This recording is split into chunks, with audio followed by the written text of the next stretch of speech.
She gave birth to a baby girl and refused to hold her. The reason? It wasn't just about infidelity, it was about race, shame, and silence. 16 years later, that same baby is on a magazine cover.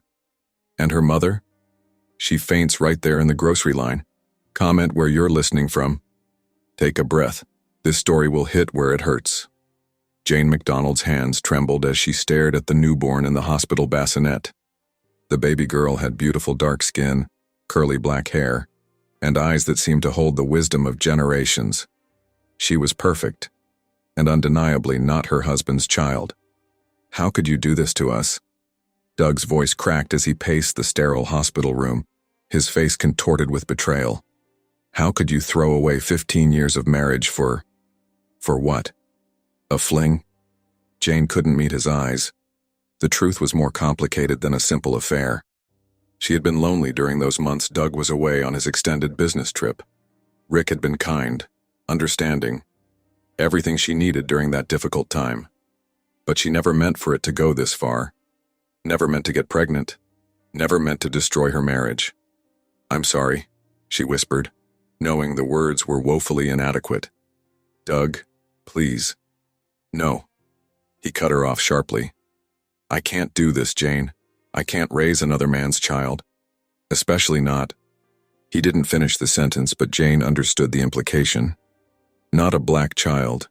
Not in their predominantly white upper-middle-class neighborhood where appearances meant everything. The social worker's words from earlier that day echoed in Jane's mind. You have options. Open adoption. Closed adoption. Foster care. Take your time to decide what's best for you and the baby.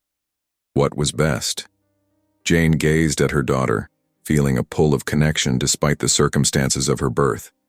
But then she thought about her other children, 10-year-old Darlene and 8-year-old Kevin. How would they react? What would the neighbors say? Would this innocent baby face a lifetime of questions and whispers? Maybe she deserved better than a mother who was too weak to stand up for her. "I need some time," Jane told Doug, her voice barely audible. "Time won't change anything," he replied coldly. "It's the baby or me, Jane. You can't have both." 2 days later, Jane signed the papers relinquishing her parental rights. She refused to hold the baby one last time, afraid her resolve would crumble. As the social worker carried her daughter away, Jane felt a piece of her heart being torn out. But she had made her choice. She had chosen her husband, her existing children, her comfortable life. She had chosen the path of least resistance. "It's for the best," Doug said as they drove home from the hospital. The empty car seat a glaring reminder of who was missing. "We'll never speak of this again. It never happened." But it had happened. And over the following weeks, as Jane moved mechanically through her days, smiling for her children and pretending everything was normal, she couldn't stop thinking about the daughter she had given away.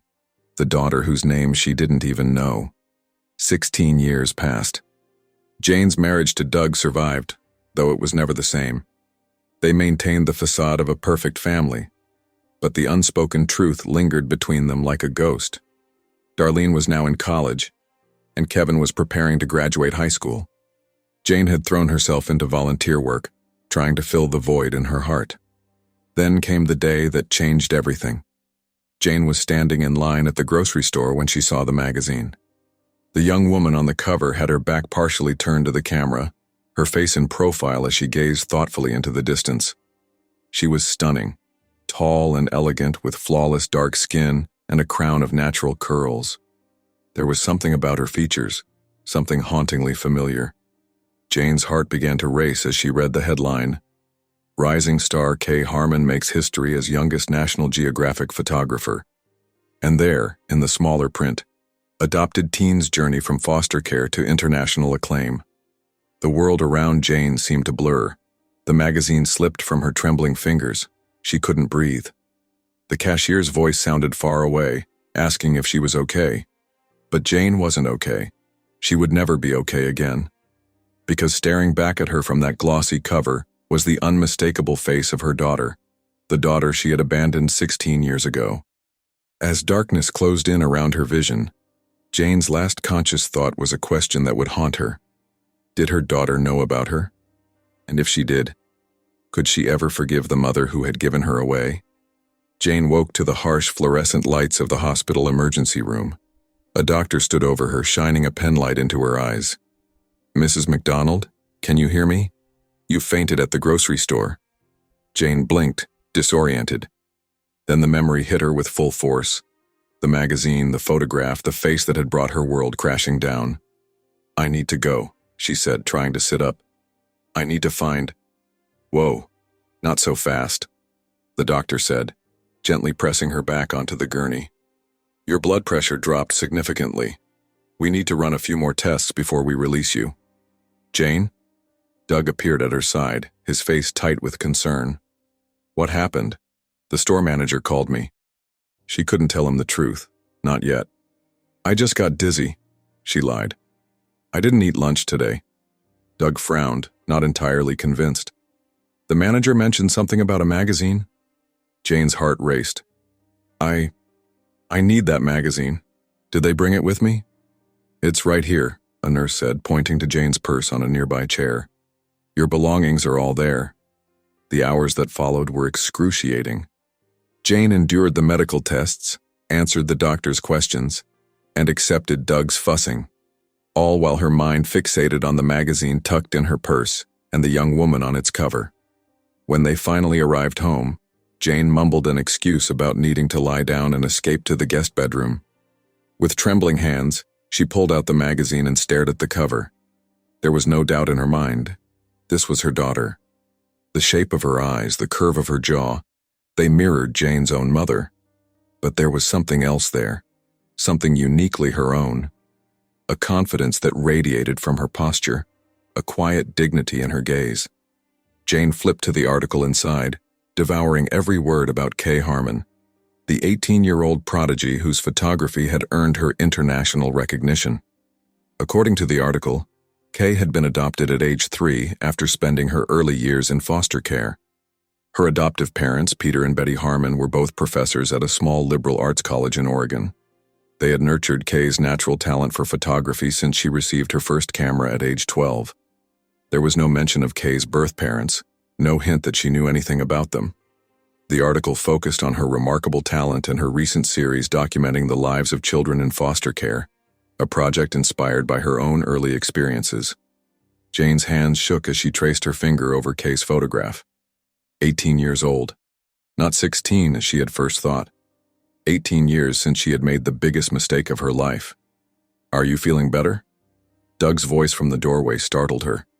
Jane quickly slid the magazine under a pillow. "Yes, just tired," she replied, avoiding his eyes. "The doctor said I should rest." Doug nodded, lingering in the doorway as if he wanted to say more. But after a moment he simply said, "I'll bring you some tea," and disappeared down the hallway. As soon as he was gone, Jane grabbed her laptop. She needed to know more about Kay. Where exactly did she live? How could Jane contact her? Would she even want to be contacted? Hours passed as Jane fell down the rabbit hole of internet research. Kay's social media accounts were filled with breathtaking photographs but few personal details. She had recently posted about an upcoming exhibition in Seattle, only a 3-hour drive from Jane's home in Portland. The exhibition was scheduled for the following weekend. 6 days. Jane had 6 days to decide what to do, how to approach the daughter she had abandoned. Should she go to the exhibition? Try to meet Kay face to face? Or would that be too shocking? Too cruel? Maybe a letter would be better.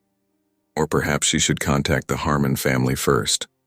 Jane was so absorbed in her thoughts that she didn't hear Doug enter the room again. "What's this?" he asked, picking up the magazine that had slipped from beneath the pillow. Jane froze, watching as he stared at the cover, his expression unreadable. After what seemed like an eternity, he looked up at her, his eyes filled with a mixture of understanding and dread. "Is this—" he began, but couldn't finish the sentence. "Yes," Jane whispered, tears filling her eyes. "I think so. She looks just like my mother, Doug. And the age is right. Her name is Kay Harmon." Doug sank onto the edge of the bed, still clutching the magazine. "What are you planning to do?" "I don't know. Jane admitted. But I can't ignore this. I can't pretend I didn't see her. It was your decision, Doug said, his voice suddenly hard. You agreed it was for the best. No, it was your ultimatum, Jane shot back, years of suppressed resentment bubbling to the surface. You made me choose between her and our family. And you chose us, Doug said defensively. You can't undo that now, Jane. What good would it do? She has a family. She has parents who raised her. We're strangers to her. I'm not a stranger. I'm her mother. No, you gave up that right 18 years ago. Doug stood, his face flushed with anger. Think about what this would do to Kevin and Darlene. Have you told them? Do they even know they have a half-sister out there? Jane flinched. She had never told her other children about the baby she had given up. It had been easier to pretend it never happened, just as Doug had insisted. They're adults now, she said quietly. They deserve to know the truth. And what is the truth, Jane? That you had an affair? That you abandoned your baby because she was black? How do you think that's going to make them feel about you? About us? His words hit her like physical blows. He was right. There was no way to explain her actions that didn't paint her as selfish and cowardly. But that didn't change what she needed to do now.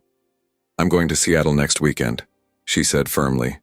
Kay has an exhibition there. I need to see her, even if I don't speak to her. Doug stared at her incredulously. And then what? You'll follow her around like some kind of stalker? This is madness, Jane. You need to let this go. I can't, Jane whispered, tears streaming down her face. Don't you understand? I've tried to forget for 18 years and I can't do it anymore. I need to know she's okay. I need to make amends somehow. Make amends?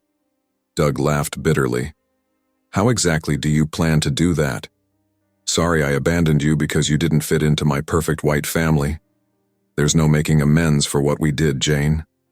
The we wasn't lost on Jane. For the first time, Doug had acknowledged his role in her decision. It wasn't much, but it was something. Maybe not, she conceded.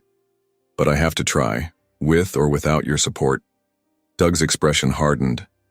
If you do this, if you open this door, there's no closing it again. You need to be prepared for the consequences. I know, Jane said, turning back to her laptop. But I've lived with the consequences of closing that door for 18 years. I can't do it anymore. Doug left the room without another word, and Jane returned to her research. By midnight, she had learned that Kay's exhibition was called Found Family, Portraits of Belonging. The irony wasn't lost on her. The magazine article had mentioned Kay's project documenting children in foster care, but there was more to it. According to the exhibition's website, the photographs also included adoptive families and birth parents who had reconnected with the children they had given up. Birth parents who had reconnected with their children. Jane stared at those words until they blurred through her tears. Was it possible that Kay was open to meeting her birth mother? Or was this project simply a way for her to process her own feelings of abandonment? There was only one way to find out. Jane booked a hotel room in Seattle for the following weekend and purchased a ticket to the exhibition's opening night. As she completed the reservation, a notification popped up on her screen. A new article about Kay Harmon had just been published. The headline made Jane's blood run cold. Photographer Kay Harmon launches search for birth mother. Jane clicked on the link with trembling fingers, both terrified and hopeful about what she might discover. Was it possible that while she had been searching for Kay, Kay had been searching for her too? Jane's hand shook as she read the article about Kay's search for her birth mother. According to the journalist, Kay had recently begun using her platform to advocate for open adoption records and to share her own journey. While my adoptive parents have given me a wonderful life, Kay was quoted as saying, there's always been a part of me that wondered about my origins. Photography has been my way of exploring identity and belonging, but now I'm ready to fill in the missing pieces of my own story. The article explained that Kay had hired a private investigator to help locate her birth mother, working with limited information from her adoption records. She knew only that she had been born in Portland, Oregon, and that her birth mother was white and in her mid-30s at the time. Jane closed her laptop and buried her face in her hands.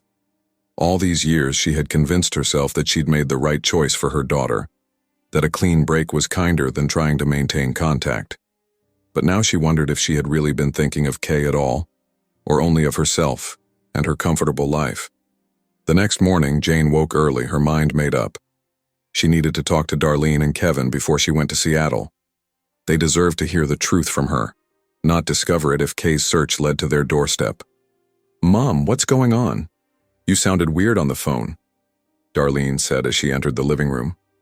At 28, she had grown into a confident young woman, so like her father in her analytical approach to life. She was in her final year of law school and rarely came home during the semester.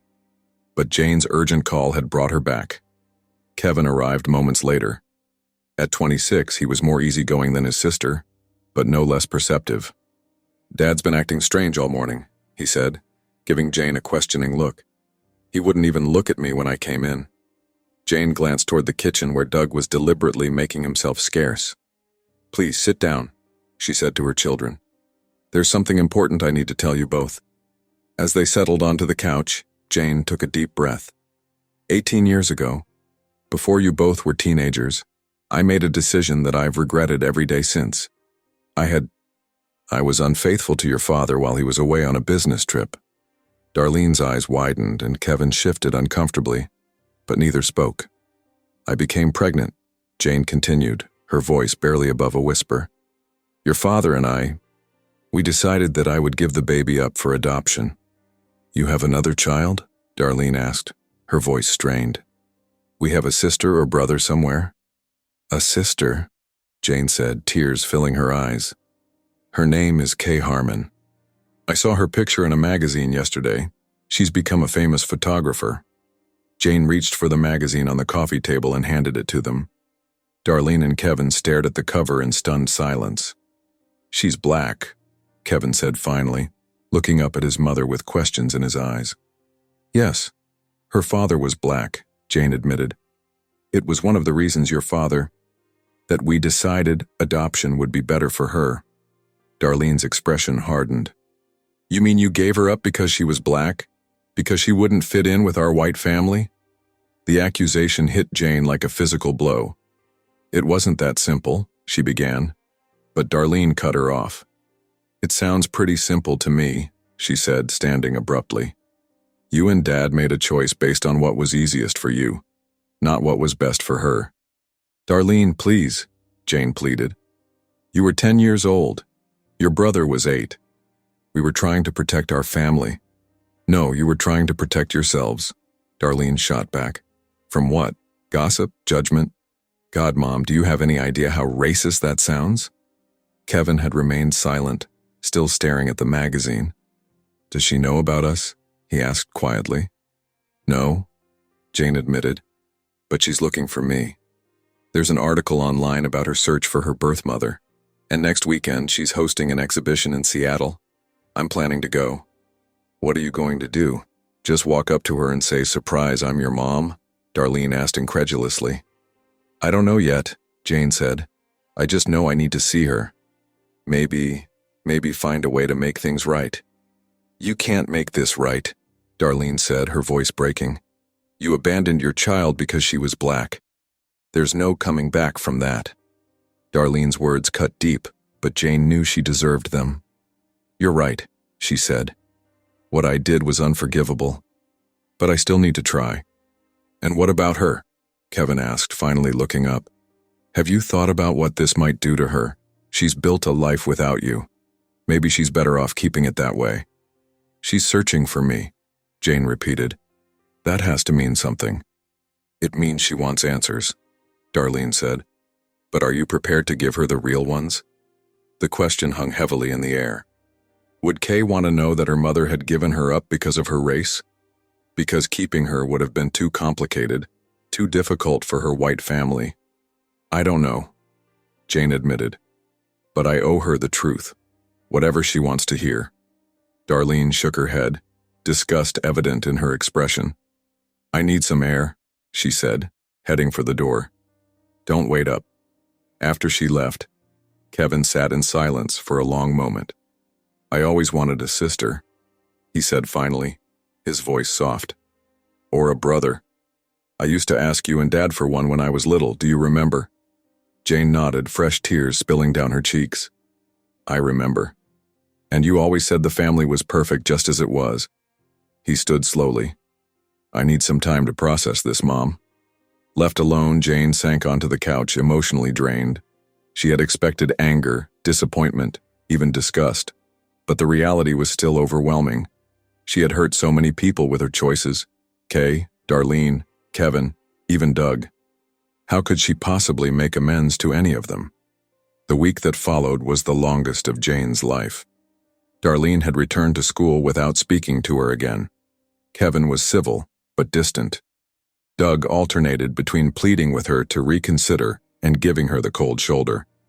But Jane's resolve remained firm. She was going to Seattle. The night before her trip, Jane sat alone in her home office, composing a letter to Kay. She had written and discarded dozens of drafts, none of them adequate. How do you explain to someone why you gave them away? How do you ask forgiveness for something so fundamentally unforgivable? In the end, she settled for simple honesty. Dear Kay, my name is Jane McDonald. 18 years ago, I gave birth to a baby girl at Providence Portland Medical Center and placed her for adoption. I believe that baby was you. I've recently learned that you're searching for your birth mother. If you'd like to meet, I'll be attending your exhibition in Seattle this weekend. I don't expect forgiveness or understanding. I only want you to know that not a day has passed that I haven't thought of you and wondered about the remarkable person you've become. With deepest regret and hope, Jane sealed the letter in an envelope, not knowing if she would have the courage to deliver it. Then she packed a small suitcase for her weekend in Seattle, her mind racing with questions and fears. What if Kay rejected her? What if she hated Jane for what she had done? What if seeing each other only caused more pain? But beneath these fears lay a sliver of hope. Hope that her daughter might find it in her heart to at least hear her out, to let Jane explain the inexplicable. The 3-hour drive to Seattle the next day gave Jane too much time to think. By the time she checked into her hotel, she was a bundle of nerves. The exhibition opening wasn't until that evening, so she tried to rest but sleep wouldn't come. Instead, she found herself staring at Kay's photograph in the magazine, tracing the features that mirrored her own and those that belonged solely to Kay's father, Rick. She hadn't thought about him in years. They had never spoken after she told him about the pregnancy. He had offered to do the right thing, but Jane, terrified of losing her marriage, had pushed him away. Did Kay resemble him?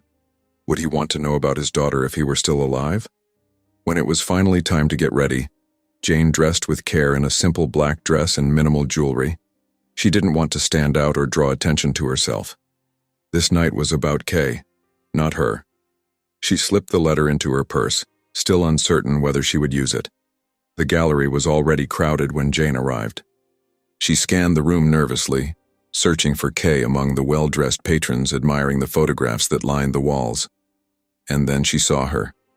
Tall and graceful in a vibrant blue dress, speaking animatedly to a small group of admirers. Jane's breath caught in her throat. Kay was even more beautiful in person than in her photographs.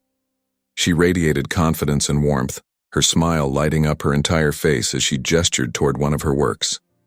Unable to move, Jane stood frozen in the doorway, overwhelmed by the moment she had both dreaded and longed for. 18 years of separation, of questions and regrets, and now only a few feet separated mother and daughter. As if sensing her presence, Kay suddenly looked up, her eyes meeting Jane's across the crowded room. For a heartbeat there was no recognition, only the polite interest she might show any guest. But then something shifted in her expression, a flicker of confusion followed by dawning realization. In that moment, Jane knew with absolute certainty that Kay recognized her. Somehow, against all odds, her daughter knew exactly who she was. And as Kay began making her way through the crowd toward her, Jane felt the floor drop away beneath her feet. The gallery seemed to fall silent around them, though Jane knew the chatter and music continued. All she could focus on was Kay moving toward her with purpose, her expression unreadable. Jane's hand closed around the letter in her purse, but she knew it was too late for written words. This confrontation was happening now, ready or not. When Kay reached her, she stopped a few feet away, studying Jane's face with an intensity that made her skin prickle. "You're her, aren't you?" Kay said finally, her voice lower and more controlled than Jane had imagined. "You're my birth mother." Jane nodded, unable to speak past the lump in her throat. "How did you find me?" Kay asked, her tone revealing nothing of what she might be feeling. "I saw your photograph on a magazine cover," Jane managed to say. I recognized you immediately." Kay's eyebrows rose slightly. "Recognized me? We've never met." "You have your grandmother's eyes," Jane whispered. "My mother's eyes. And something in your face. I just knew." Kay glanced around the crowded gallery, then back at Jane. "We can't talk here. My exhibition runs for another hour. If you want to wait, we can go somewhere afterward." It wasn't a warm invitation, but it was more than Jane had dared hope for. "Yes, I'd like that. Thank you." Kay nodded curtly. "There's a cafe next door. I'll meet you there when this is over."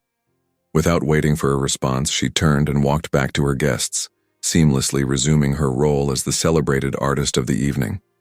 Jane wandered through the gallery in a daze, barely registering the photographs on the walls. She noticed that many of them featured children and families, some in obvious foster care or adoption scenarios, others in what appeared to be reconnection moments between birth parents and the children they had given up. The images were powerful and evocative, capturing raw emotion with stunning clarity. Kay's talent was undeniable. The hour stretched endlessly as Jane waited, rehearsing what she might say when they finally spoke alone. Every apology seemed inadequate, every explanation self-serving. How could she possibly make Kay understand something she barely understood herself? Finally, the crowd began to thin. Jane slipped out to the cafe next door and found a quiet table in the corner. 20 minutes later, Kay walked in, now wearing a casual jacket over her dress and carrying a small portfolio bag. She ordered a tea at the counter before joining Jane, her movements deliberate and composed. "I only have an hour," Kay said as she sat down. "I have another engagement tonight." "Thank you for agreeing to talk to me at all," Jane replied, her hands wrapped tightly around her coffee cup to hide their trembling. Kay set her tea on the table and regarded Jane coolly. "I've been looking for you for almost a year," she said. "My parents, my adoptive parents, always supported my desire to know where I came from. They helped me hire an investigator." "You have good parents," Jane said softly. "The best," Kay agreed, a hint of challenge in her voice. "They never once made me feel like I didn't belong in our family, despite the obvious physical differences." The implication was clear, and Jane felt the sting of it. They sound like remarkable people. They are. Kay took a sip of her tea, then set the cup down carefully. "The investigator found my original birth certificate. Your name was on it. Jane Elizabeth MacDonald. That's you, right?" Jane nodded. "Yes. My father's name wasn't listed." "No, I didn't put it on the birth certificate." "Why not?" Kay asked, her composure slipping slightly for the first time. "Didn't he deserve to be acknowledged? Or was he just another inconvenient part of the story you were trying to erase?" The accusation hit Jane hard. "No, it wasn't like that. Rick, he knew about the pregnancy. He offered to help, but I pushed him away. I was trying to save my marriage." "Your marriage," Kay repeated flatly. "To a man who wasn't my father." "Yes. Doug and I had been married for 15 years when I got pregnant with you. We already had 2 children. Kay's eyes widened slightly. "I have siblings." Jane hadn't expected this question, though she should have. "Yes. Darlene is 28 now and Kevin is 26. Do they know about me?" "They do now," Jane said. "I told them last week after I saw your magazine cover.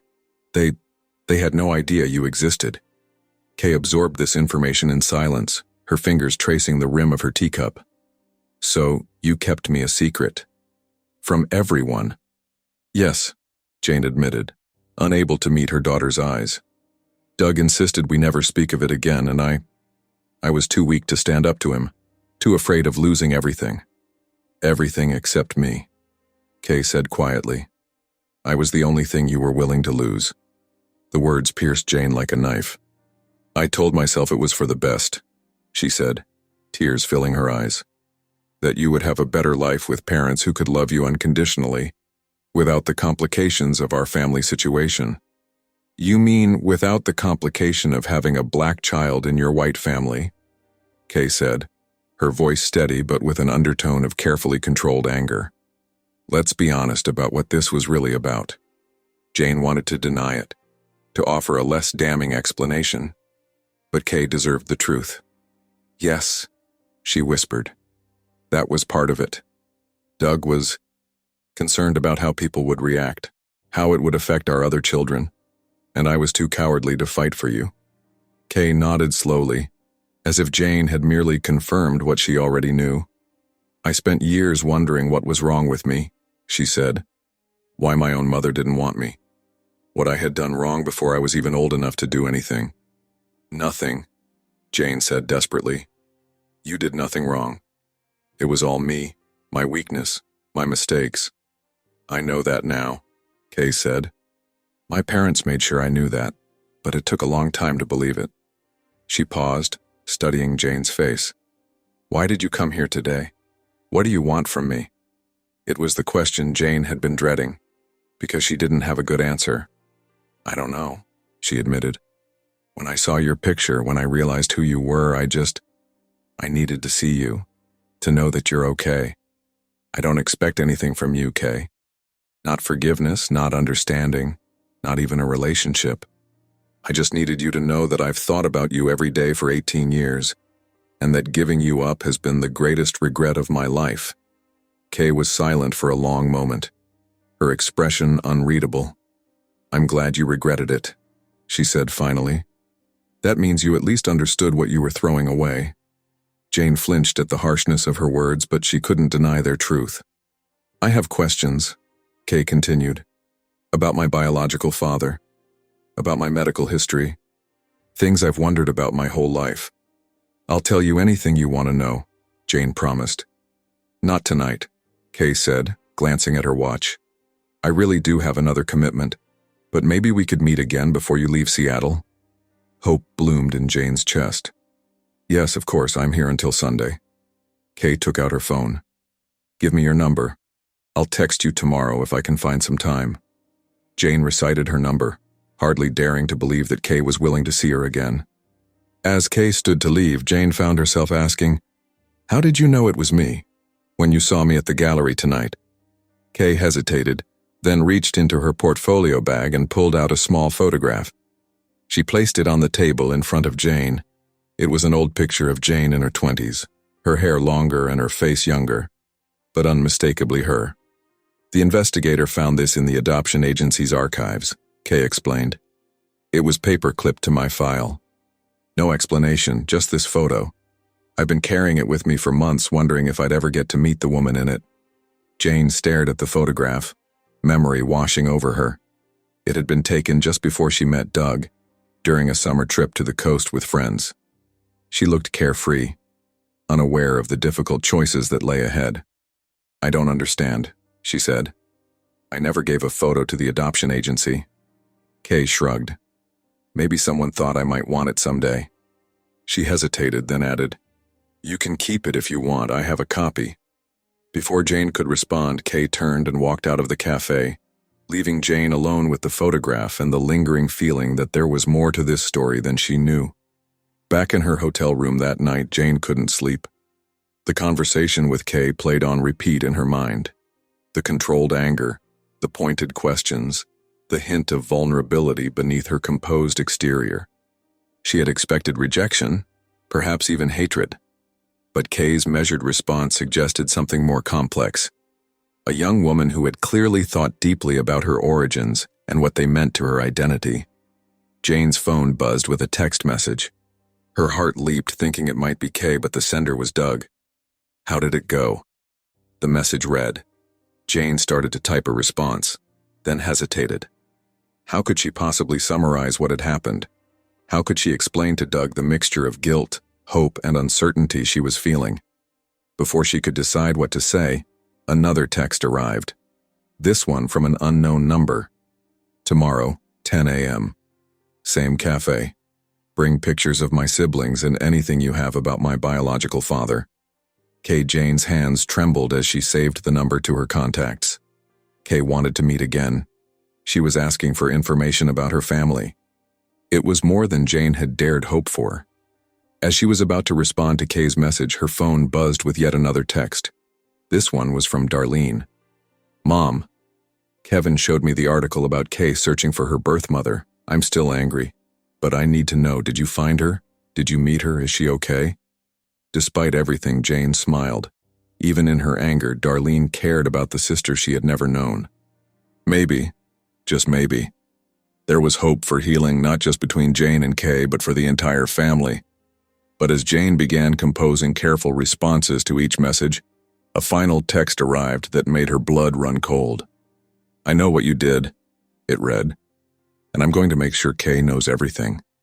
The number was unfamiliar, the sender unknown, but the threat was unmistakable. Someone else knew Jane's secret, someone who wanted to ensure that her reunion with Kay would be short-lived. And as Jane stared at the message in horror, she realized that tomorrow's meeting might not be about reconciliation after all, but about confronting an even more devastating truth. Jane barely slept that night, her mind racing with questions about the threatening text. Who could have sent it? What did they know? And how would it affect her fragile connection with Kay? By morning, she had convinced herself it must be Doug. Perhaps he'd followed her to Seattle, desperate to prevent a reunion that might expose their past mistakes. But when she called home, his genuine surprise at hearing about her meeting with Kay made her doubt this theory. She actually wants to see you again? Doug asked, his voice a mixture of disbelief and concern. Yes, this morning at 10, Jane replied, checking her watch. She had just over an hour to prepare. She wants to know about her biological father and her siblings. Doug was silent for a moment. Are you going to tell her everything? I don't know what everything is anymore, Jane admitted. Someone sent me a threatening text last night, saying they know what I did and they're going to tell Kay. What you did? You mean giving her up for adoption? I think so, but it felt more ominous than that. Jane hesitated. Doug, is there something I don't know? Something about what happened 18 years ago? The silence that followed was too long, too heavy, with unspoken words. Doug? Jane, I need to tell you something, he finally said, his voice strained. Something I should have told you years ago. Jane's heart raced. What is it? Not over the phone, Doug said. I'm coming to Seattle. I can be there by this afternoon. Doug, what? Just be careful what you tell Kay today. Don't make any promises you can't keep. The call ended, leaving Jane more confused and anxious than before.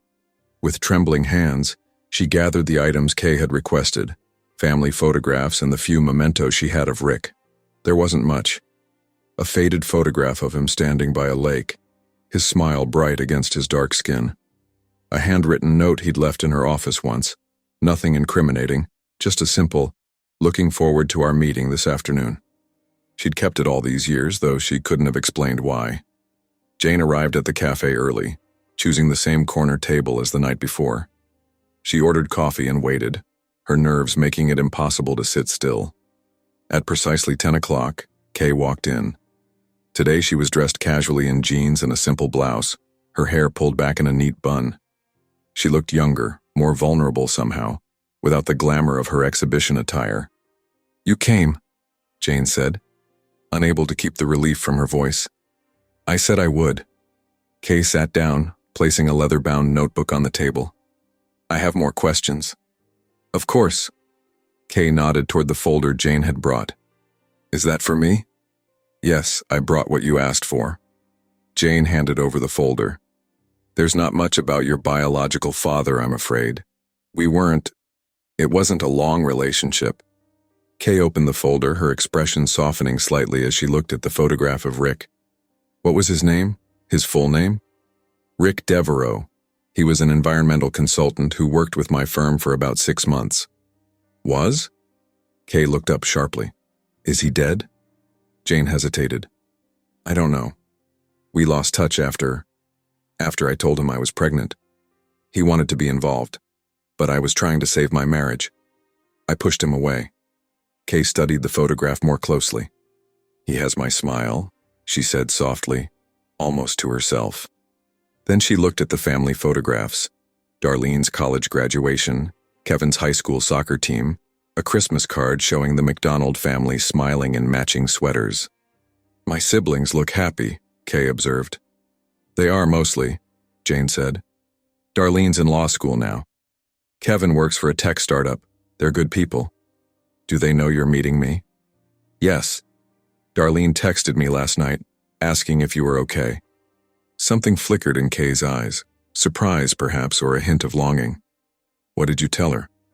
That I'd met you, that you're remarkable, and that I hope to learn more about you today. Jane hesitated, then asked, would you want to meet them someday? If they wanted to? Kay didn't answer immediately. Instead, she opened her notebook and said, I need to know more first. About what really happened when I was born. What do you mean?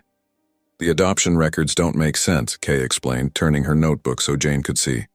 I have copies of everything the agency had. According to these documents, I was placed in foster care immediately after birth and remained there for almost 3 years before being adopted by the Harmon family. Jane frowned. That's not right. The social worker took you directly to an adoptive family. At least, that's what they told me. Kay shook her head. That's not what happened. I bounced between 3 foster homes before the Harmon adopted me. And there's something else. She flipped to another page. The original surrender documents have your signature, but there's a note in my file about an attempted retraction 6 weeks later. Jane stared at her in confusion. Retraction? I never tried to get you back. I wanted to, God, how I wanted to, but Doug was adamant, and I wasn't strong enough to fight him. Someone tried to stop the adoption, Kay insisted. Someone who claimed to be you. A chill ran down Jane's spine. That's impossible. I never contacted the agency again after signing the papers. Then who did? Kay asked, her composure slipping. Who would have tried to claim me and then disappeared? Jane's mind raced. Could Rick have tried to intervene? But why would he claim to be her? And why would he have given up? I don't know, she admitted. But I swear to you, Kay, if I had known there was any chance of getting you back, I would have taken it. Kay looked skeptical. Even against your husband's wishes? Even knowing what it might do to your perfect family? The accusation stung, but Jane couldn't deny its truth. I was different then, she said quietly. Weaker. More concerned with appearances than with what was right. I've had 18 years to regret my choices, Kay. 18 years of wondering where you were, if you were safe, if you were loved. I was loved, Kay said firmly. My parents made sure of that, but I was also confused, hurt, and angry. Do you know what it's like to grow up knowing your birth mother gave you away? To wonder what was so wrong with you that your own mother didn't want you? There was nothing wrong with you, Jane said, tears filling her eyes. The wrong was all in me, in my weakness, in my fear. Kay's expression hardened. Fear of what? Having a black child? Facing your neighbor's judgment? Dealing with the evidence of your affair? All of it, Jane admitted. I was a coward. I can't change that. All I can do is try to be better now, to tell you the truth now. But I'm not sure you are telling me the truth, Kay said, closing her notebook. Someone tried to claim me 6 weeks after you gave me up. Someone took my picture. She pulled out the photograph Jane had seen the night before. And someone sent me this 2 days ago. She placed a note on the table. Jane picked it up with trembling hands. Written in unfamiliar handwriting were the words, Your mother is coming to your exhibition. She's not who you think she is. Ask her about April 18, 2007. April 18, 2007. The date meant nothing to Jane. I don't understand, she said. Who sent this? I was hoping you could tell me, Kay replied, watching her closely. I have no idea, Jane insisted. Kay, I swear I don't know what this means. What happened on April 18, 2007? According to my adoption file, that's the day someone claiming to be you tried to reclaim me, Kay said. 6 weeks after you gave me up. Jane shook her head in bewilderment. It wasn't me, I never... Her phone buzzed with a text message. She glanced down to see it was from Doug. Just landed. Coming to the cafe. Need to talk to both of you. It's important. Jane looked up at Kay, her mind racing. My husband is here in Seattle. He says he needs to talk to both of us. Kay's eyebrows rose. Your husband? The man who made you give me up? Why would I want to talk to him? I don't know, Jane admitted. But he called this morning saying there's something I don't know, something he should have told me years ago. It might explain some of this. Kay looked skeptical, but curiosity won out. Fine, I'll wait. They sat in uncomfortable silence for 15 minutes until Doug entered the cafe. He looked haggard, his eyes red-rimmed as if he hadn't slept. When he spotted them, he froze momentarily, his gaze fixed on Kay. She looks just like her father, he said quietly as he approached the table. Jane made awkward introductions. Doug took a seat, his hands clasped tightly on the table in front of him. Thank you for agreeing to meet me, he said to Kay, his voice strained. I'm curious what you have to say, Kay replied coolly. Doug took a deep breath. I need to tell you both something about what happened 18 years ago, something I've kept secret all this time. Jane felt a chill of foreboding. Doug, what are you talking about? He couldn't meet her eyes. 6 weeks after you gave birth, after you signed the adoption papers, I went to the agency. I told them you'd changed your mind, that we wanted our daughter back. The words hit Jane like a physical blow. You what? I tried to get her back, Doug repeated, his voice breaking. I realized what a terrible mistake we'd made.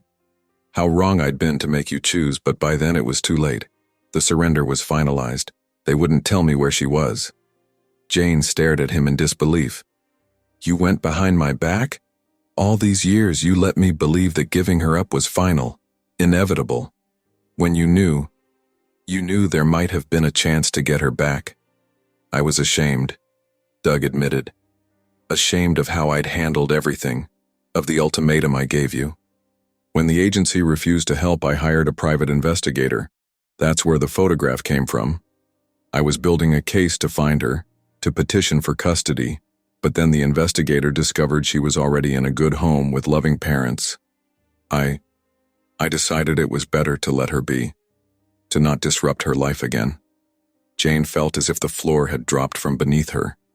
All these years, all the grief and guilt she had carried, and Doug had tried to undo what they'd done, had grieved in his own way, had looked for their daughter. You should have told me, she whispered, tears streaming down her face. We could have looked for her together. We could have at least known she was okay. I know, Doug said, his own eyes wet with tears. I was a coward. I thought if I told you I'd tried and failed, it would only hurt you more. So I buried it. Told myself it was for the best. Kay had been watching this exchange in silence, her expression unreadable.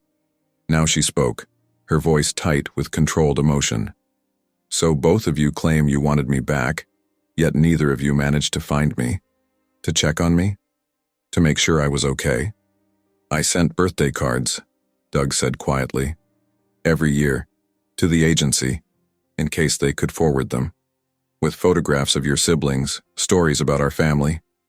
I never knew if you got them. Kay's composure finally cracked. Birthday cards? She repeated, her voice rising. You sent birthday cards and thought that made up for abandoning me? For treating me like a dirty secret? For 18 years of wondering why I wasn't good enough? She stood abruptly, gathering her things. I need to go. It's too much. Kay, please, Jane began, reaching for her hand. But Kay pulled away. Don't contact me again, either of you. I need time to process all of this. As she turned to leave, Doug called after her. The threatening text, it was me. I sent it to Jane last night. I wanted to force this conversation, to finally tell the truth. I'm sorry. Kay paused, looking back at Doug with a mixture of anger and pity. You're still manipulating people, she observed. Still thinking you know what's best for everyone. She shook her head. Goodbye, Mr. McDonald. Mrs. McDonald. Thank you for the clarity. With that, she walked out of the cafe, leaving Jane and Doug staring after her in stunned silence. I've lost her again, Jane whispered, her heart breaking anew. And this time, I'm not sure I'll get another chance. 3 months had passed since the disastrous meeting in Seattle. Jane had returned home with Doug, both of them shell-shocked by Kay's rejection. The revelation of Doug's secret attempt to reclaim their daughter had initially opened a chasm between them, Jane alternating between rage at his deception and anguish over what might have been. But gradually, painfully, they had begun to talk honestly for the first time in years. "I thought I was protecting you," Doug had explained during one of their late-night conversations. "I thought if you knew I'd tried and failed, it would only deepen your grief." "You took away my choice," Jane had responded. Again. The truth of his actions had forced Doug to confront his controlling nature, the way he had always believed he knew what was best for everyone. It had been humbling for him, a man accustomed to being right, to acknowledge how deeply he had hurt the people he loved. For Jane, the revelation had been both devastating and, strangely, liberating. She wasn't alone in her regret. She wasn't the only one who had dreamed of a different outcome. Doug's confession had validated the grief she'd carried for 18 years. Darlene and Kevin had reacted to the whole saga with a mixture of anger and compassion. Darlene, always the more outspoken of the two, had been furious with both her parents. "You lied to us our entire lives," she had shouted during a tense family dinner. "And now you've hurt Kay all over again with your selfish need for closure." Kevin had been quieter, his disappointment perhaps more painful because of its restraint. "I always thought you were better than this," he had told them, his voice soft but cutting. But as the weeks passed, the initial shock and anger had given way to something more complex. Darlene had reached out to Jane one evening, asking tentative questions about her half-sister. What was she like? Did she seem happy? Would they ever get to meet her? Jane had answered as honestly as she could, sharing details of Kay's photography, her poise, her evident intelligence, all while acknowledging that their brief encounters had barely scratched the surface of who Kay truly was. "I sent her an email," Darlene confessed. "I found her professional website and contacted her. I told her I'd like to meet her someday if she's ever open to it." Jane had felt a surge of hope at this news, quickly tempered by fear. "Did she respond?" "Not yet," Darlene had replied. "But that's okay. She deserves time." Now, on a crisp autumn morning, Jane sat in her home office, staring at her computer screen. She had been working on a letter to Kay for weeks, writing and rewriting, never quite finding the right words. How do you apologize for 18 years of absence? How do you ask forgiveness for mistakes that changed the course of someone's life? Her phone buzzed with a text from Kevin. "Check your email, Mom." Now. With trembling fingers, Jane opened her inbox.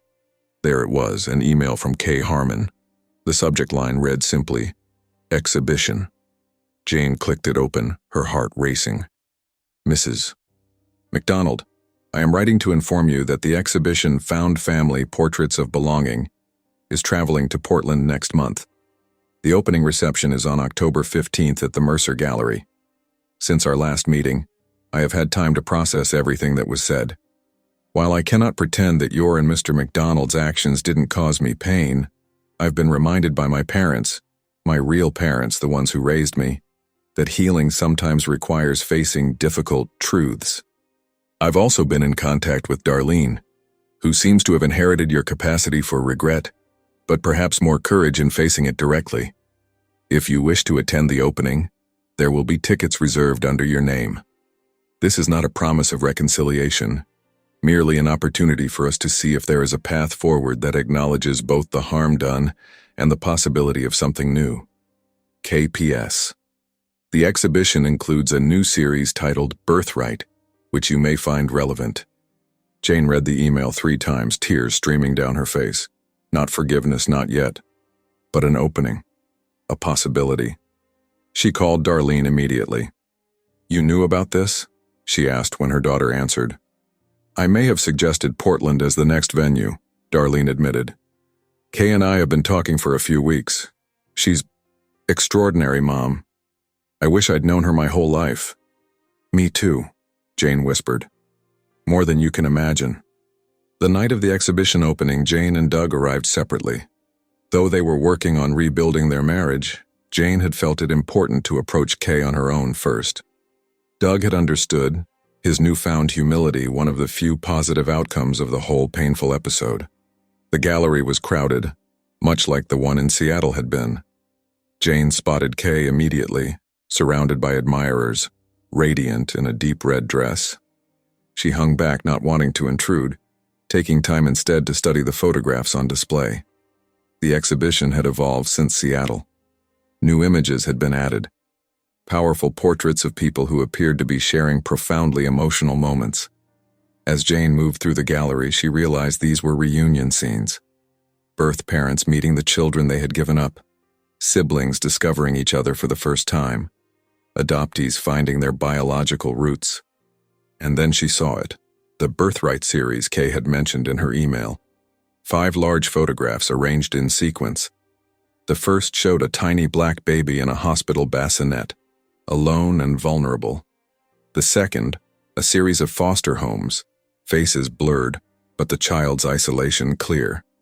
The third, a joyful adoption scene, a beaming couple embracing a toddler. The fourth, a teenage girl looking at an old photograph with questioning eyes. The fifth photograph stopped Jane in her tracks. It showed Kay, seated between an older couple, her adoptive parents clearly, while holding a photograph of Jane from her youth. All 3 were looking directly at the camera, their expressions complex mixtures of love, pain, and acceptance. The caption beneath read, "Birthright, the right to know where you come from, and the right to choose what that means." It's not easy to look at, is it? Jane turned to find Kay standing beside her, studying the photograph with a contemplative expression. "No," Jane admitted, "but it's beautiful. Honest." Kay nodded. "That's what I was aiming for. Not sentimentality, not easy answers. Just truth." "Your parents," Jane said, nodding toward the couple in the photo. "They seem remarkable." "They are," Kay agreed. "They're here tonight, actually. They wanted to meet you." Jane's eyes widened in surprise. "They did? They've always supported my search for answers," Kay explained. "They never felt threatened by the existence of my birth parents. They know who they are to me." The implication was clear. Peter and Betty Harmon had provided the security and love that had allowed Kay to become the confident young woman she was. Whatever relationship might develop between Jane and Kay would never diminish that fundamental truth. "I'd be honored to meet them," Jane said. "Come with me," Kay replied, leading the way through the crowd. The conversation that followed was surreal. Jane thanking the couple who had raised her daughter, Peter and Betty, graciously acknowledging Jane's role in bringing Kay into the world.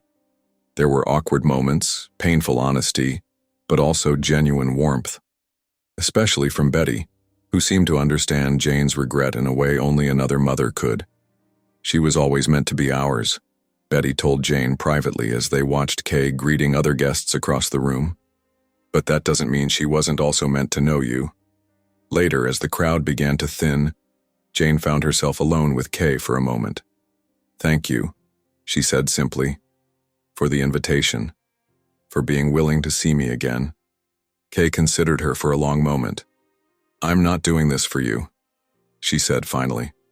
"I'm doing it for me, for my own healing, and maybe for Darlene and Kevin too." "I understand," Jane replied. "And Kay, I want you to know, I don't expect anything from you. Not forgiveness, not a relationship, nothing you're not ready or willing to give. If all that comes from this is that you know I regret what I did and that I'm proud of the woman you've become, that's enough." Kay's expression softened slightly. "Darlene says you've changed, that this experience has transformed you both." "It has," Jane acknowledged. "It's forced us to confront the worst parts of ourselves. We're trying to be better, even if it's too late for—" "It's not about being too late," Kay interrupted. "It's about being honest now, in this moment. That's all any of us can do." She hesitated, then added, "I'm having brunch with Darlene tomorrow. She asked if you might join us." Jane felt hope bloom in her chest. "I'd like that very much." As they said their goodbyes for the evening, Kay handed Jane a small envelope. "This is for you," she said. "Open it later." Back in her car, Jane carefully opened the envelope. Inside was a photograph, one from Kay's exhibition that hadn't been on display. It showed 3 women sitting on a bench, their profiles to the camera, their resemblance unmistakable despite their different skin tones. Jane, Darlene, and Kay, a moment Jane didn't even remember being captured. On the back, Kay had written, 3 generations of MacDonald women. The past cannot be changed, but perhaps the future can be written together. Jane pressed the photograph to her heart, tears flowing freely now. It wasn't forgiveness, not yet. It wasn't the fantasy reunion she had imagined when she first saw Kay's face on that magazine cover. It was something harder, more honest, and ultimately more valuable. It was a real beginning, built on truth rather than illusion. As she started her car to drive home, Jane remembered something her own mother had told her years ago. The most beautiful things are born from our deepest regrets, if only we have the courage to face them honestly. Looking at the photograph once more, Jane finally understood what those words meant. Her greatest mistake had led to her greatest gift, not Kay herself, who had never truly been hers to claim, but this chance at redemption, this opportunity to be a better person than she had been before. And for the first time in 18 years, Jane felt something like peace. Some doors once closed can't be opened the same way again, but sometimes, a crack of truth is all it takes for healing to begin. If you stayed with me until now, thank you. Truly. Comment where you're listening from, and tell me, do you believe some choices deserve a second chance, or are some mistakes just unforgivable? If this story moved you, don't forget to subscribe. We tell true stories that don't shy away from what hurts. And if you've ever lived with silence where there should have been love, you're not alone. I'll see you in the next story.